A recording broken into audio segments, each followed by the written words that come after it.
إن الحمد لله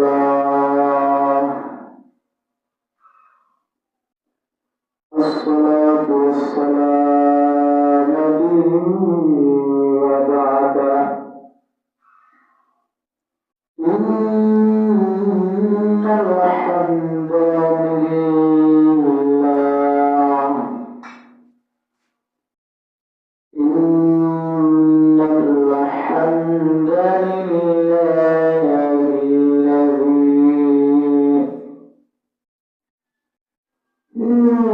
الذي أكرم وعلمه من البيان ما لم يعلم فسبحان الذي يحسى امتنانه وباللسان ولا بالقلم نشهد الله إله إلا الله وحده لا شريك له ونشهد أن سيدنا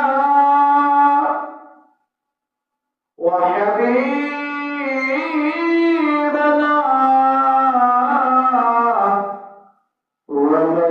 ومولانا محمدا عبد الله ورسوله فقد قال الله تعالى في كلامه المجيد وفي فرقانه الحميد أعوذ بالله من الشيطان الرجيم بسم الله الرحمن الرحيم سبحان الذي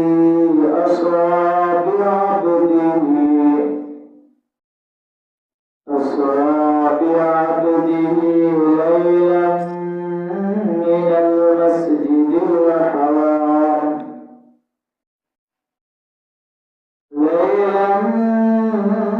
المسجد الحرام إلى المسجد الأقصى مسجد الأقصى الذي باركنا حوله لنريه من آياتنا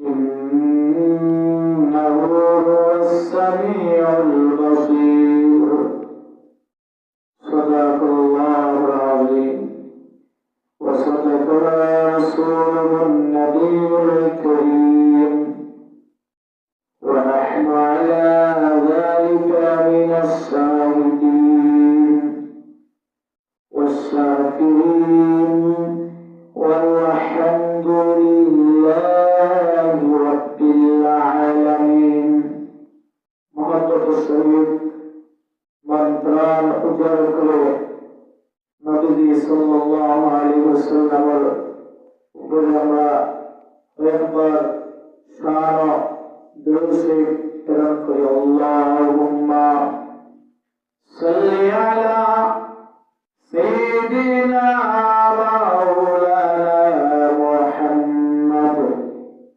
ওয়া আলা আলি সাইয়্যিদিনা مولانا محمد اللهم صل على سيدنا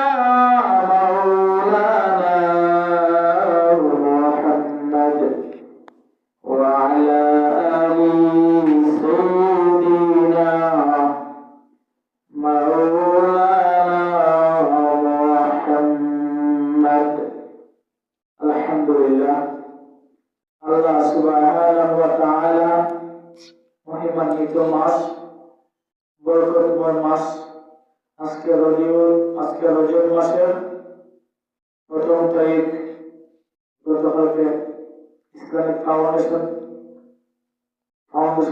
ঘোষণা দিয়েছে আপনাদের জানাতে আলহামদুলিল্লাহ। আমি আপনার সম্মুখে মহাগ্রন্থ কোরআন শরীফের 17তম সূরা সূরাতুল বনী ইসরাঈল 15তম পারা শুরুতে সূরা বনী ইসরাঈল এর 1 নম্বর আয়াত তেলাওয়াত করেছি। আল্লাহ সুবহানাহু ওয়া তাআলা যদি আমাকে এর আয়াতের আলোকে কিছু কথা এবং বলার তৌফিক দান করেন সেই মাহবুবের, তাহলে আল্লাহ সুবহানাহু ওয়া তাআলা যদি আমাকে তৌফিক দেন এই আয়াতের আলোকে 2-4টা কথা বলবো। ওয়া তাওফীকি ইল্লা বিল্লাহ আলাইহি তাওয়াক্কালতু ওয়া আলাইহি উনীব। সর্বপ্রথম আমরা আল্লাহর শুকরিয়া আদায় করি যে রব্বুল আলামিন আপনাদেরকে আমাকে গত রজব মাস থেকে এই মুহূর্ত রজব মাস পর্যন্ত আল্লাহ সুবহানাহু ওয়া তাআলা আমাকে এবং আপনাদেরকে হায়াতের জিন্দেগি বাঁচিয়ে রাখছেন, সুস্থ অবস্থায় আল্লাহর গোলামি দায়িত্ব পালন করেছেন। সেই মাহবুবের দেওয়া জবানটি আমরা কোরআন খুলে উচ্চ সুরে আমরা আল্লাহর নিয়ামতের শুকরিয়া আদায় করি। কালিমাত শুকরিয়া আদায় করি আলহামদুলিল্লাহ।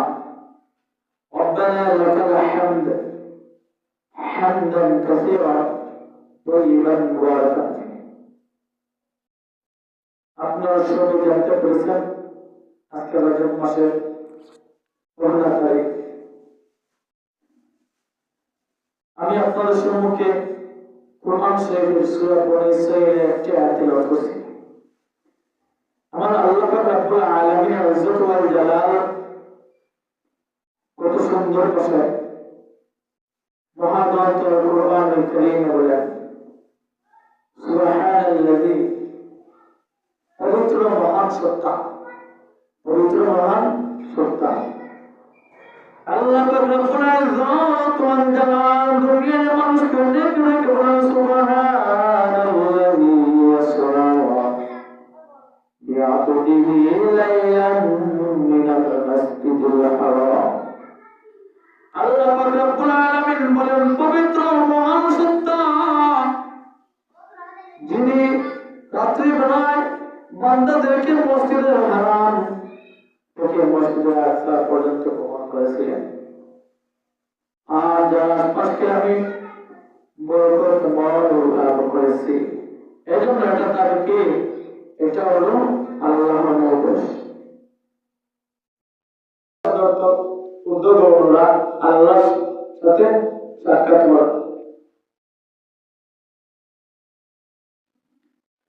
যেমন একটা কৃষক, উদাহরণস্বরূপ একটা কৃষকের যখন শশা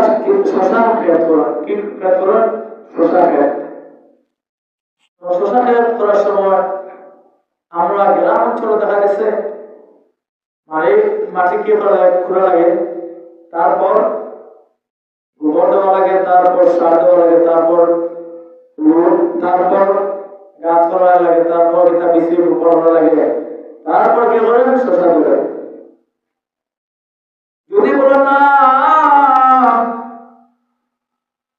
বেশি দেওয়ার সাথে সাথে বপন করার সাথে সাথে গাছ শশা ধরে না, গাছ উঠে গাছ গজায়, তারপর শশা ধরে। তেমনি আমার আল্লাহ পাক রব্বুল আলামিন বলেছেন রজব মাস প্রস্তুতির মাস, বরকত মাস, প্রস্তুতির বরকত মাস।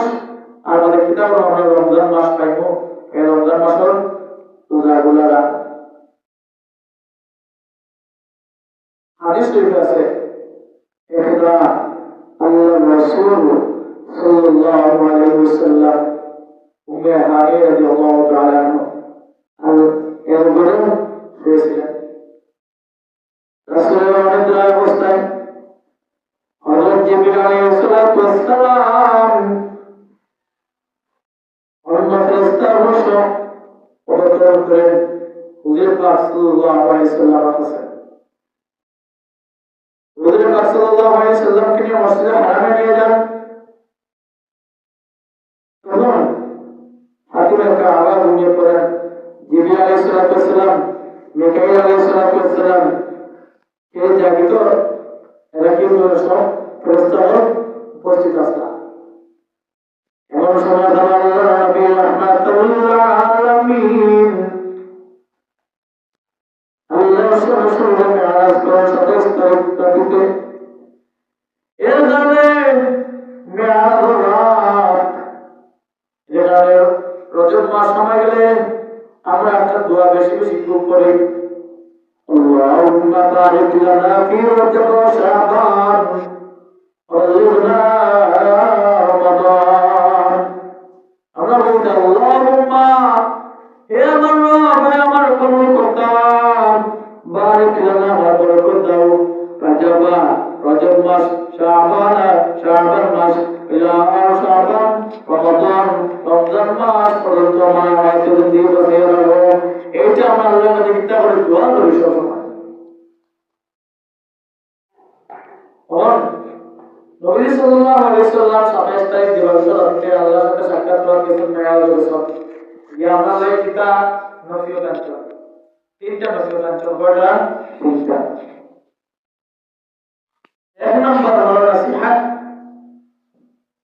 মেরাজ আমাদের মেরাজ দেওয়ার সময় এখন তো সালাত নামক আমরা এই পুরস্কার হয়েছে, কি পুরস্কার হয়েছে? সালাত, নামাজ। এক নম্বর উম্মতের জন্য আল্লাহ রাব্বুল আলামিন বিশ্বনবীরে তিনটা নসিহত দিলেন। এক নম্বর হলো শিরক মুক্ত ইবাদত, এক নম্বর এটা শিরক মুক্ত ইবাদত, দুই নম্বর 5 ওয়াক্ত নামাজ, তিন নম্বর কি হলো? আমরা যখন রাত্রিবেলা ঘুমাইবো, ঘুমানোর আগে, শেষ হওয়ার আগে সূরা বাকারার লাস্টের 3 আয়াত তিলাওয়াতের ফজিলত বেশি বেশি দিয়েছেন। এর কারণে আমরা শিরক মুক্ত ইবাদত করতাম, আর কি করতাম? 5 ওয়াক্ত নামাজ জামাতের সাথে আদায় করতাম, আর সূরা বাকারা শেষ আয়াত শুরুর সময় তিলাওয়াত করতাম। আল্লাহ পাক রব্বুল ইজ্জত ওয়াল জালাল রজব মাসের যে ফয়দার বারাকাত আছে, আল্লাহ পাক রব্বুল আলামিন আপনাদেরকে আমাকে দান করতা, আর এই রজব মাসের বেশি বেশি করে দান খয়রাত করতে, রজব মাসে যত বেশি বেশি করে দান খয়রাত করতে তত বেশি সওয়াব হইব। রজব মাস, শাবান মাস, রমজান মাস, সামনে রমজানের প্রস্তুতি মূলক রমজান আইও, আপনারা বেশি বেশি করে এগুলা আমল করবা। ওয়া আখির দাওয়ানা আলহামদুলিল্লাহি রাব্বিল আলামিন।